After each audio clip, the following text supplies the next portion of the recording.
A paz do Senhor Jesus, apóstolo Moisés, glória a Deus. Deus abençoe a vida do irmão, abençoe o ministério do irmão. Então, apóstolo, eu venho aqui contar para o Senhor, né, um testemunho, né, muito forte, né, que aconteceu comigo ontem, né, ontem, que aconteceu comigo, né, é, que eu tive uma experiência forte, o apóstolo, que o inimigo, ele pegou, ele acabou falando para mim, né, falando para mim mesmo, sabe? Que, que ele tava com raiva, né, de mim, que eu era do homem lá de cima, que eu não era, eu era do homem lá de cima. Ele fala homem de lá de cima, ele fala homem de branco também, né? Que eu era o homem lá, o cara lá de cima, que eu era do cara lá de cima e que eu ia fazer de tudo, né, para mim não poder descer, né? Aí para fazer a obra do irmão, né?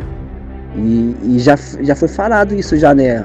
Eu já ouvi alguma pessoa, né? Não sei quem falou, que o inimigo tinha falado a mesma coisa, né? E ele tinha falado que não ia deixar, né?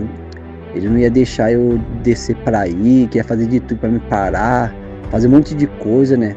E falou também, deixa eu lembrar aqui, ele também falou que assim, que ele, tipo, ele falou assim, eu te odeio, se o homem lá de cima deixasse eu tocar em você agora, eu ia acabar com a sua vida agora. Nossa, aquilo me arrepiou tudo quando ele falou, né?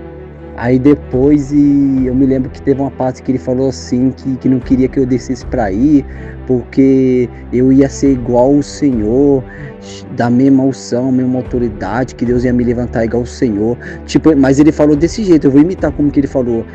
Que eu não vou deixar você descer lá embaixo, né, para lá, porque você vai ser igual aquele cara lá que você conversa todos os dias. Então ele já falou, apóstolo, que não queria que eu descesse aí, porque provavelmente eu vou crescer espiritual, eu vou ter o mesmo nível espiritual que você, apóstolo, em tudo, entendeu? É a mesma coisa que o Senhor falou, né? Que teve duas pessoas, se eu não estiver errado, que recebeu a mesma unção, né? Então eles não querem, o apóstolo, eles não querem que eu vou para aí, porque sabe que se eu descer aí, né, a minha vida vai mudar, né? Tudo vai mudar, não vai ser a mesma coisa mais, né? Entendeu? O inferno não irá mais prevalecer contra a minha vida, entendeu, apóstolo?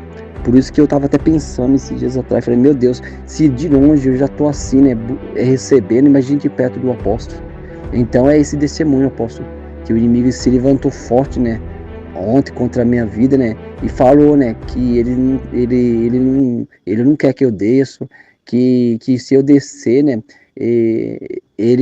o homem lá de cima, ele falava desse jeito, vai te levantar igual aquele cara lá, que era você, né, misericórdia, apóstolo, para você ver, né, apóstolo, como que é o mundo espiritual, meu Deus.